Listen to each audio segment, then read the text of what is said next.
السلام عليكم ورحمة الله وبركاته كسو دوادا شركيني لباد عشرة بيسيقا انكاقا هاللينا تحليلينتا يا فلانقينتا سوق فوريغس سوقوينها فوريغس هذا بقى شركي كان كهوري وحينو قتشوغي اناقو وحكاير بالدامني بلاتفورم البلاتفورم وبروجرام لو اخريو اما لو تحليليو hadba meesha uu marayo sarifku marka ahaan lacagta ka ganacsanaysa meesha ay marayso shayada lagu taxliiliyo ama lagu ogaado marka sell iyo buy ka uu yahay ay platforms ku kuwaas waxa jira hadaba website lagu taxliiliyo suuqan sida TradingView-ga laakiin kan hadda aan ka hadlaynay TradingView ma aha waa MetaTrader 4 ama MT4 waana kan shaqada ugu badan ka qabta suuqa hadday noqotayna lacagtiisa ku iibiso noqotayna lacagtii ku soo iibsato traderki inaad ka qaadato inaad kala kan shaqada ugu badan ka qabta waa MT4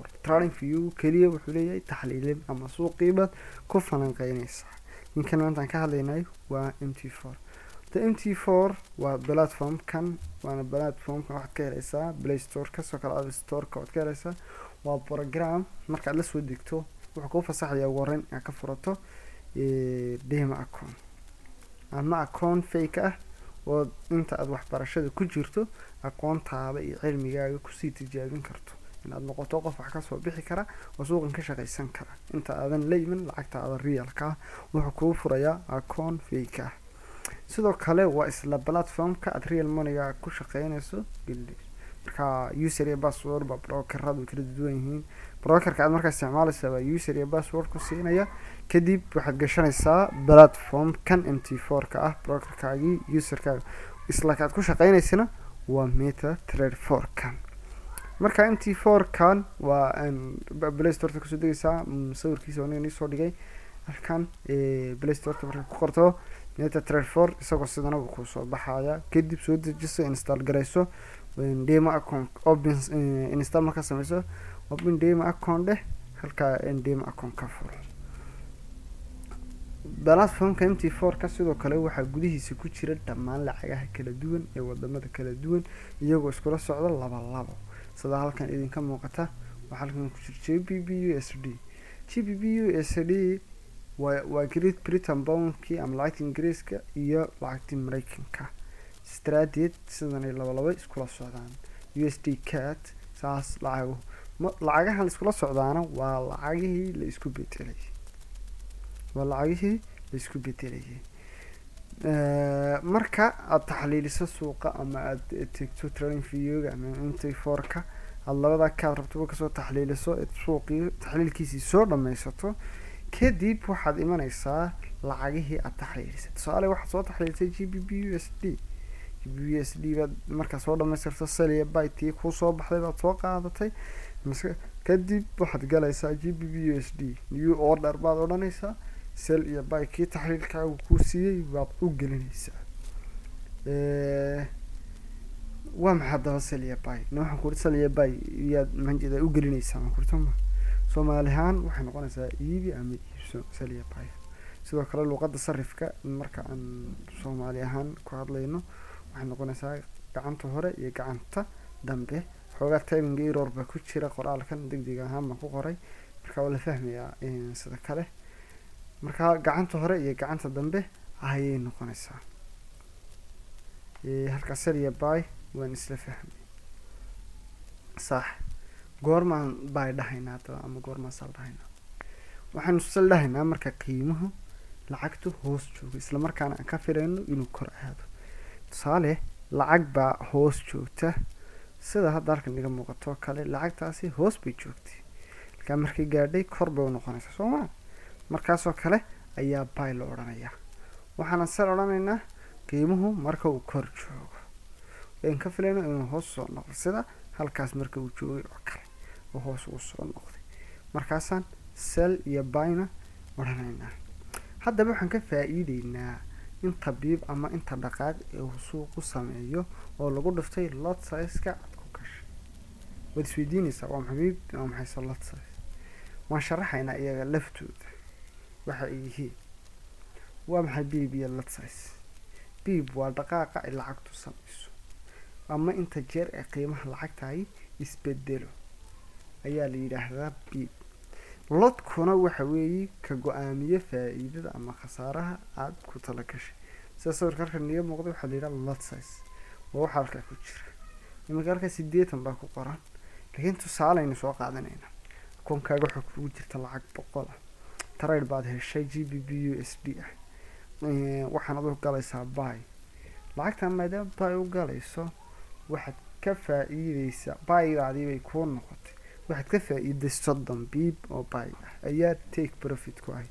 take profitkaas 30 biib ku ahayd maadaama akoonkaaga 100 ku jiray, wuxuu noqonayaa 0.01 lodka. halkaas 80 ku qoran waxay noqonaysaa 0.01.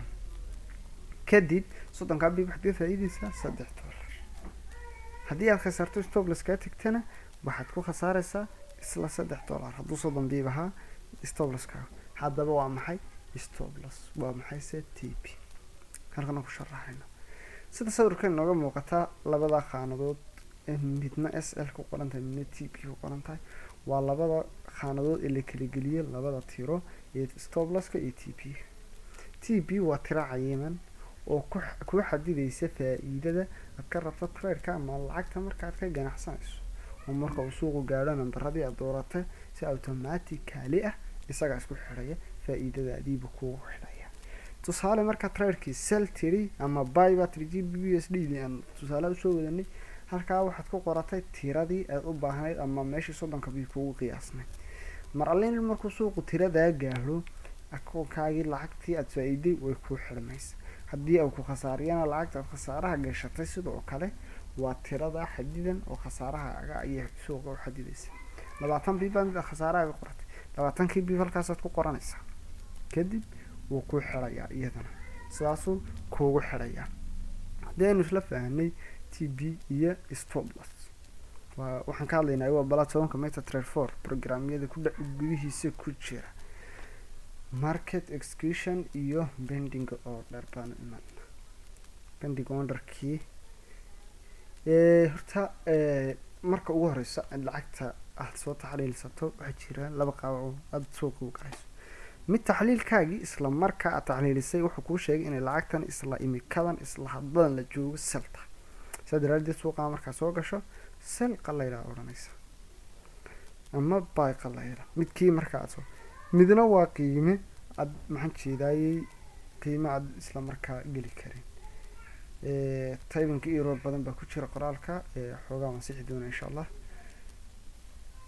waa qiime aad isla markaa aadan geli karin adigu ahaan, laakiin aad rajo ka qabto waxaan jiray inuu qiimahaas soo noqdo ama meesha aad rabto adigu markaa kuu galo. hadaba waxaa loo qaybiya bandhiga oo dhariska 4: sell limit, buy limit, sell stop, buy stop. haddaba qiimaya iyagoo faahfaahsan baan halkan ku sharaxaynaa. buy limit waa maxay? waa qiime sell ah isla markaana aad ka sugayso buy. sell waa buy baad ka sugaysaa, qiimahan waa sell ahaan buu socdaa. sida hadda halkan oo kale qiimahaasi sell buu socdaa. halkaasoo kale ayaan dhigtay gidaar. markuu qiimahaasi sell kaa dhamaysto soo noqdo buy soo noqdo, aniga halkaa ha iga soo furo buy aan kor usoo raacee baan odhanayaa. kaas waxaa la yidhaahdaa buy limit. ka kalena waa sell limit. sell limitna waa kababa sidkiisa, waa qiimo buy ah oo kor u socda isla markaana aad isleedahay adigu marka uu soo noqdo halkiisa isagu joogo markuu soo noqdo sell limit sell ahaan igu soo fur. buy stopna waa qiimo buy ah, kanuu ka duwan yahay kii kale. waa qiimo buy ah oo isla buydiisa aad ka sugayso inaad buy usii gasho. aan gidaar baa kugu soo dhow laga yaabaa ama meel inuu kaaga baxaad rabtaa, laakiin meesha markuu dhaafo inaad buydiisa usii gashaad rabtaa. buy stop kaasaa la yidhahdaa. sell stopna waa qiimo sell ah, sida hadda lacagta halkan nooga muuqato oo kale sell bay ku jirtay soo maaha. meelahaas oo kale ayaan ku qortay sell limitka ka gashtay. halkaa markuu marayay suuqa halka ii marayay ayaan idhi halkaasaan sell limit kaga galay. suuqa halkaasuu soo socdaa, markuu halka ii dhaafo sell limit ay geliyaan markaasoo kalean qiimaha baan qaadanayaa oon price ka dhigan oo sell limit ahaan ugu galayaa.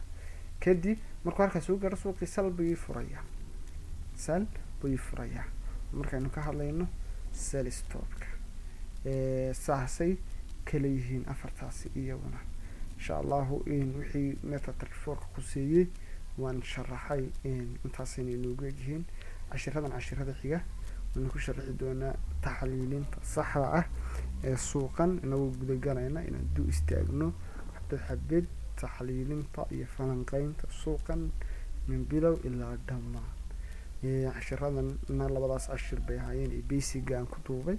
Assalaamu calaykum waraxmatullaahi wabarakaatuh.